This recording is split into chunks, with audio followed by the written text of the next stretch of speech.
Hello everyone, I hope you're having a wonderful day. Today, we're going to witness the moment a simple morning bicycle lesson turns into the beginning of a much heavier storm. Because while Tu Tien is learning to ride with hope in her heart, Jack is about to discover a devastating truth that could shake his family's entire future. If you enjoy the story, don't forget to subscribe so you won't miss the next videos. Morning light spilled softly through the roadside trees, breaking into shifting bands across the dusty lane. The village was still only half awake, yet the day already carried that familiar rural rhythm. Distant rooster calls, the faint clatter of metal gates opening, the low murmur of people beginning chores before the sun climbed too high. Near the edge of the road, a small stall displayed hats, helmets, and a few faded raincoats hanging from hooks. Jack stood there quietly, one hand brushing across the row of helmets as he compared colors with more care than the decision probably deserved. But to him, it mattered. He lifted one helmet, turned it in his hands, then set it back. The next was too dark. Another looked too bulky. Finally, his fingers paused on one that felt right, bright, clean, cheerful, without being childish. The kind of color that would match the little bike his girlfriend rode. The one he had worked so hard to make safe for her. The vendor watched him with mild curiosity. Buying for someone? Jack smiled faintly. For my girlfriend. The answer came gently, but something in his voice gave it weight. He paid, tucked the helmet securely under one arm, and stepped back onto the road with a strange sense of satisfaction. It was a small thing, really, just a helmet. But to Jack, it felt like one more promise made solid. One more way of saying, without needing grand words, that he intended to protect her in every ordinary place life might become dangerous. A little farther down the lane, Tu Tien was already practicing. Her three-wheeled bicycle moved in careful circles over the empty stretch of road, the training wheels clicking softly against the packed earth whenever she leaned too far to one side. She was not graceful yet, not fast. Her shoulder still tense when she turned too sharply, and her hands gripped the handlebars harder than they needed to. Sweat had already gathered at her temples, and her breathing came a little faster after each lap. But something had changed. She wasn't as afraid as before. The training wheels held steady. The road was quiet, and every time she completed another circle without stumbling or panicking, a tiny pulse of pride lit inside her chest. Good thing there are training wheels, she muttered to herself, half laughing under her breath. I still don't dare the main road. She pedaled through one more turn, then looked up and saw him. Jack's familiar silhouette appeared through the soft morning light, tall and easy to recognize even from a distance. He walked toward her with the helmet in his hand and that calm, patient expression he always wore when he was trying not to embarrass her by making too much of something important. Tu Tien slowed immediately. Surprise lit her face, then melted into something warmer the closer he came. What's that? She asked, though she already knew. Jack lifted the helmet slightly. For you. Her smile came all at once, quick and bright enough to make the whole road seem lighter. He stepped closer, and for a brief second neither of them said anything. There they stood, one teaching, one learning, but both of them slowly discovering that care is built not from grand declarations, but from these small, quiet acts that accumulate day after day until they begin to feel like love itself. Jack moved behind her and gently placed the helmet on her head.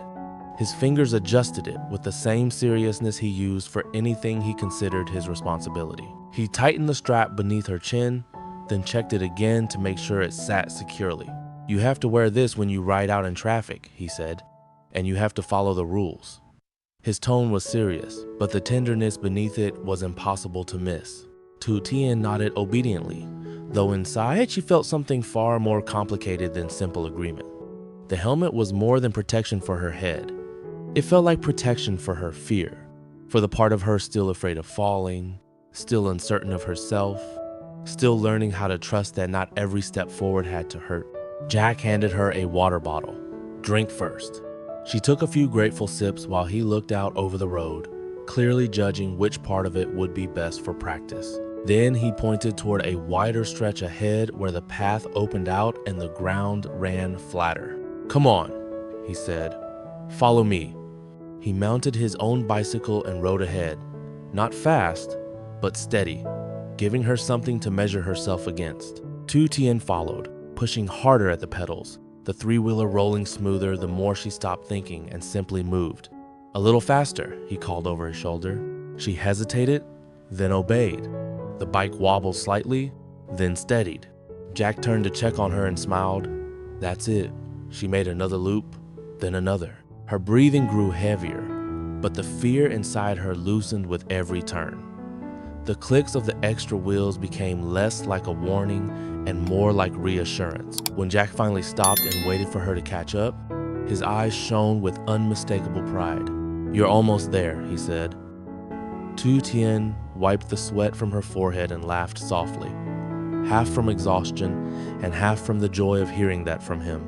Her face was flushed, her hair slightly damp, but the smile on her lips outshone everything around her. In that small, sunlit moment, it became clear that this was not really just about learning to ride. He was teaching her trust, teaching her how to move through fear instead of stopping in front of it, teaching her, little by little, that falling was not inevitable simply because she had once been afraid. After one more round, Jack slowed them both and rode beside her. "The hardest part," he said, "is getting on and off. Once the wheels are turning, you're doing it." Tu Tien glanced sideways at him. "So when will you remove the training wheels?" He looked at her with a teasing seriousness. "When you stop talking about them every 2 minutes," she laughed. "Then maybe never." The road ahead remained empty, warm with early sun, open and harmless for now. For a little while they just kept riding, side by side, until the physical effort of the morning began to turn into hunger. Jack was the first to slow down. "Come on," he said.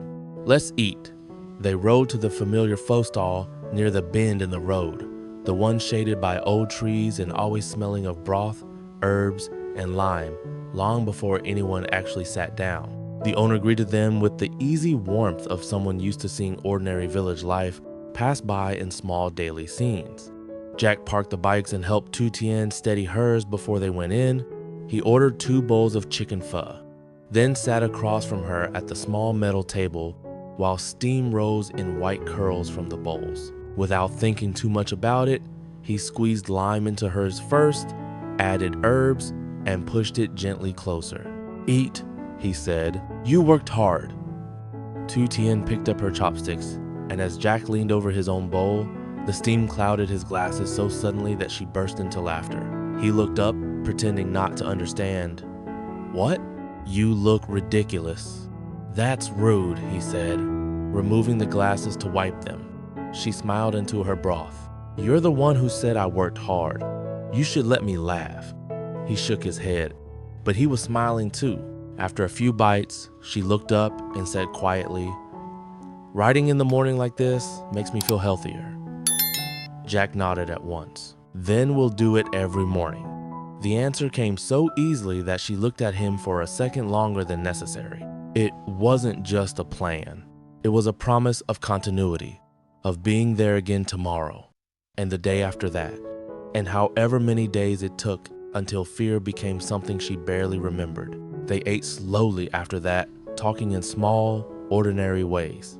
About the road, about how much faster she was already getting, about how she still didn't trust herself on the main path, about how good the soup tasted after movement and sunlight.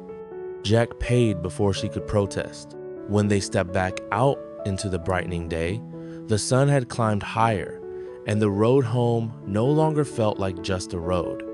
It felt like the continuation of something, a beginning, maybe. Or maybe something quieter than that.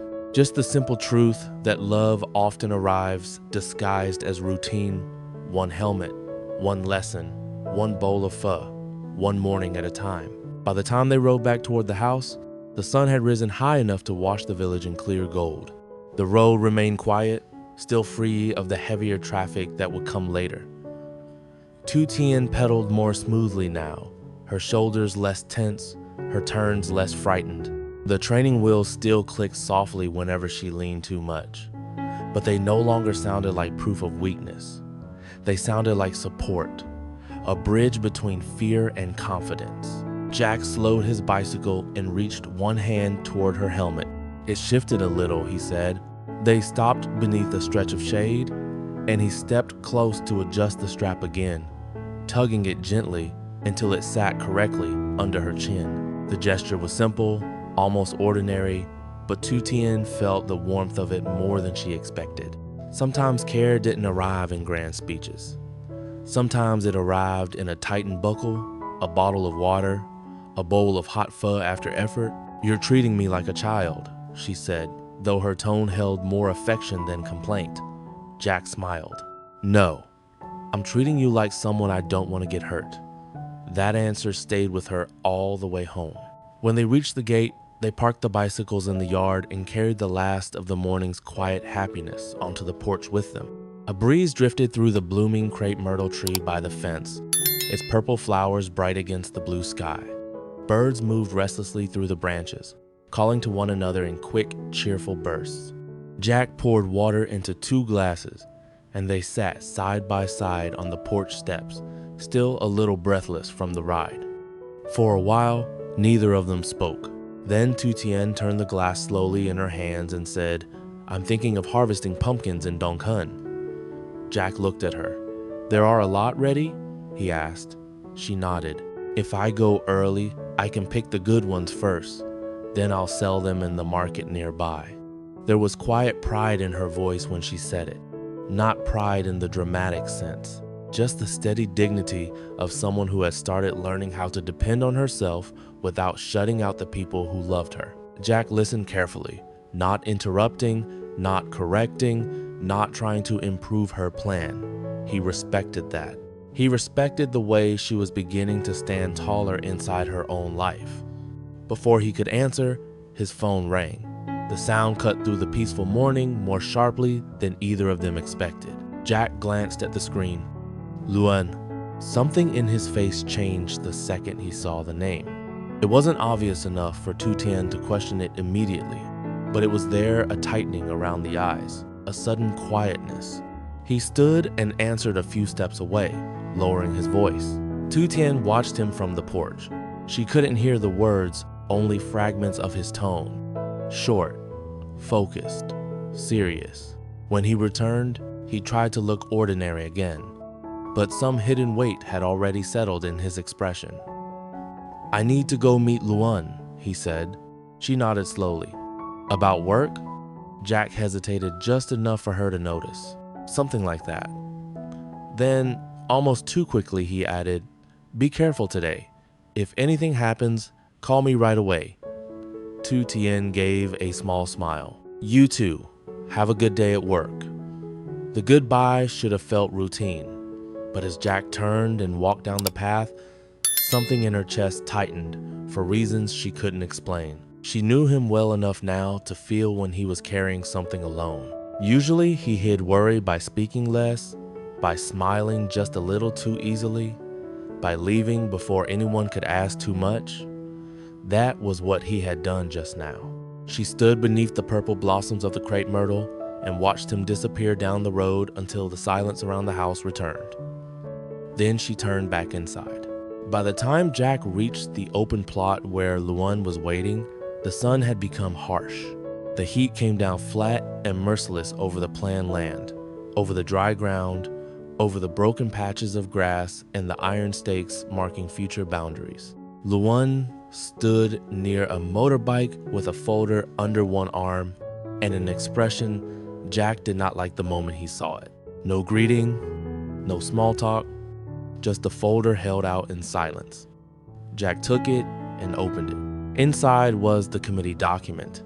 He scanned the first page quickly, then slower, then stopped altogether. His face changed. The plot his mother and Miss Thu had invested in the one they had trusted, the one they had tied savings, and hoped to had been redrawn into the industrial park zoning plan. No private sale, no profitable exit, no easy recovery. Only compensation. Small compensation. Nowhere near enough. The paper went stiff in his hand. For 1 second, he heard nothing. Not the wind, not Luan, not the far-off sound of traffic, just the rush of blood in his own ears. His mother had mortgaged the house and the company titles. He had added his own savings to help cover the investment. They had all believed there would be time to turn it around. Now the money was frozen in Badland, and the bank debt still existed like a blade hanging above everything. Luan reached out and clapped a hand onto his shoulder. "Don't let it crush you. You're still young. Your mother is healthy. Money can be earned again." But Jack was already somewhere deeper than encouragement could reach. "She doesn't know yet," he said. His voice sounded strange, almost dry. Luan studied him carefully. "You have to tell her." Jack shook his head at once. "Not now." The words came harder after that, pulled out of him by fear. "If she finds out like this, it'll break her. I have to figure something out first. I have to get the titles back. I have to keep this from her until I know what I'm doing." Wind moved across the empty land, lifting dust in thin spirals around their shoes. Jack looked out over the planned plot and saw none of what other men might have seen: no future, no development, no value, no opportunity. He saw only the house his mother had risked, the papers, the debt, the pressure closing around him from every side. He folded the document once, then again, gripping it so tightly the edges bent under his fingers. By the time he left Luan and headed toward the next meeting at the construction site, the day felt heavier than it had that morning.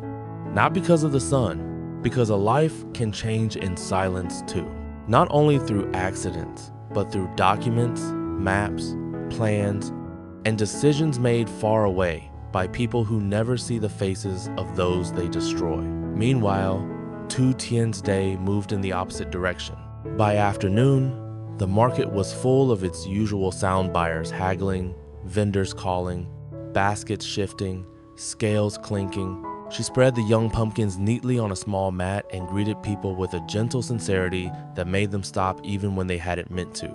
The older woman selling beside her lent her a scale, asked about the bicycle, and nodded approvingly when Tu Tien admitted she was still learning but getting better. "When I'm steady enough," Tu Tien said with a small laugh, "I'll pedal here with the load myself." The old woman smiled. "Then keep going. You're doing well." Most of the pumpkins sold. The good ones went first, then the small ones, then even a few of the less perfect ones, because regular customers trusted her now. By the time the sun started softening into late afternoon gold, her mat was nearly empty. Relief settled in her chest. On the walk home, she carried only a small bundle of leftovers and the simple happiness of a day that had gone well. In her head, she was already planning dinner. Stir-fried greens with garlic, Jack's favorite. Maybe rice if there was enough time before dark. Maybe she would tell him about the old woman at the market, about how people were starting to know her, about how she was beginning to imagine herself riding there alone one day without fear. She smiled as she opened the door to the house. Inside, she set water to boil and moved through the kitchen with a calm, steady rhythm. She did not know that while she held onto these small, honest hopes like a lamp in the corner of their home, Jack was carrying something much heavier through the fading light, and that was the shape of them now. He carried the burdens. She carried the hope. Together, whether they knew it or not, they were preparing to face a storm neither of them had asked for. What begins as a gentle, hopeful morning slowly unfolds into the start of a much darker day. Jack surprises Tu Tien with a bright new helmet, carefully fastening it for her before encouraging her through another bicycle lesson on the quiet village road.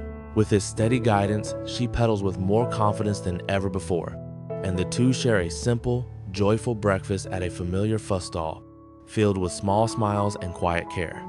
Back home, Tu Tien speaks hopefully about harvesting pumpkins and building a better future little by little. But while she holds on to that optimism, Jack is called away to meet Luan, and there he learns a devastating truth. The land his mother invested everything in has been absorbed into an industrial zoning plan, leaving their money trapped and their family home still under debt. While Tu Tien returns from the market with peace in her heart, Jack carries home a growing burden that could change everything.